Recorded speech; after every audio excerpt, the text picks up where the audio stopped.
ಬಹಳ ಈ ಒಂದು ಸಂದಿಗ್ಧ ಪರಿಸ್ಥಿತಿಯಲ್ಲಿ ದೇಶ ಒಗ್ಗಟ್ಟಾಗಿ ಈ ಒಂದು ಪರಿಸ್ಥಿತಿಯನ್ನು ವಿರೋಧಿಸುತ್ತೆ.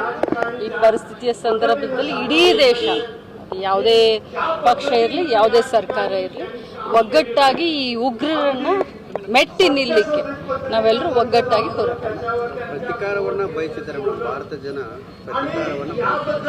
ಸರ್ಕಾರ ಈ ನಿಟ್ಟಿನಲ್ಲಿ, ಕೇಂದ್ರ ಸರ್ಕಾರ ಈ ನಿಟ್ಟಿನಲ್ಲಿ ಯಾವುದೇ ಕ್ರಮ ತೆಗೆದುಕೊಂಡ್ರೂ ಕೂಡ ನಾವೆಲ್ಲರೂ ಅವ್ರ ಜೊತೆಗೆ ಇರ್ತೀವಿ. ಭದ್ರತಾ ವೈಫಲ್ಯ ಬಗ್ಗೆ ಸಾಕಷ್ಟು ಆರೋಪಕ್ಕೆ ಈ ಸಂದರ್ಭದಲ್ಲಿ ನಾನು ಅದ್ರ ಬಗ್ಗೆ ಮಾತನಾಡಲಿಕ್ಕೆ ಹೋಗೋದಿಲ್ಲ. ಈ ಸಂದರ್ಭದಲ್ಲಿ ನಾವೆಲ್ಲರೂ ಭಾರತೀಯರು ಒಗ್ಗಟ್ಟನ್ನು ಪ್ರದರ್ಶನ ಮಾಡುವಂತ ಒಂದು ಪರಿಸ್ಥಿತಿ ಇದೆ. ಸೊ ಒಗ್ಗಟ್ಟನ್ನು ಅಷ್ಟೇ ಮಾತನಾಡಲಿಕ್ಕೆ ನಾನು ಬಯಸ್ತೇನೆ. ಸಿದ್ದರಾಮಯ್ಯನವರು ಹೇಳ್ತಾರೆ ಇದು ಪಾಕಿಸ್ತಾನ ಮತ್ತು ಭಾರತ ಯುದ್ಧದ ಅನಿವಾರ್ಯತೆ. ನಾನು ಅದನ್ನ ನೋಡಲ್ಲ.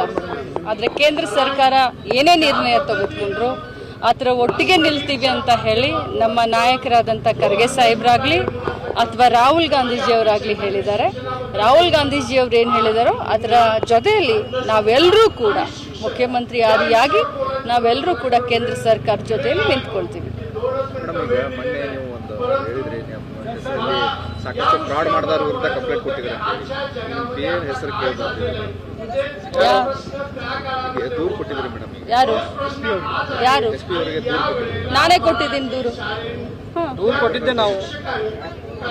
ನೋಡಪ್ಪ, ಅಂತೆಕಂತೆ ನನ್ನ ಜೊತೆ ಮಾತಾಡಕ್ ಹೋಗ್ಬೇಡ. ನಾನು ಯಾರಿದ್ರೆ ಹೇಳು, ನನಗೆ ಸಾಕ್ಷಿ ಕೊಡು.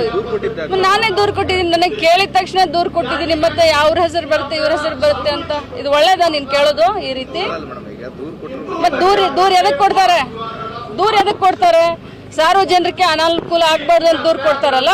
ಒಬ್ಬ ಜವಾಬ್ದಾರಿಯುತವಾದಂತ ಮಂತ್ರಿ ಸ್ಥಾನದಲ್ಲಿದ್ದು ಅದರಿಂದ ಸಾರ್ವಜನಿಕರಿಗೆ ಅನಾನುಕೂಲ ಆಗ್ಬಾರ್ದು ಅಂತ ದೂರು ಕೊಡ್ತಾರ ಅಥವಾ ಅದನ್ನ ನೋಡಿ ಕಣ್ಮುಚ್ಕೊಂಡು ಕೂರ್ತಾರ?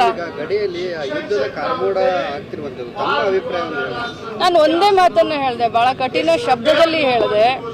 ಈ ಉಗ್ರವಾದ ಇದೆ, ಏನು ಅಟ್ಟಹಾಸವನ್ನ ಮೆರೆದಿದ್ದಾರೆ, ಇದರ ವಿರುದ್ಧವಾಗಿ ನಾವೆಲ್ಲರೂ ಒಗ್ಗಟ್ಟನ್ನು ಪ್ರದರ್ಶನ ಮಾಡಬೇಕಾಗಿದೆ. ಅದು ಎಷ್ಟು ಏನು ಅವ್ರು ಏನು ಮಾಡ್ತಾರೋ ನಾವೆಲ್ಲರೂ ಅವ್ರ ಜೊತೆ ನಿಲ್ತೀವಿ.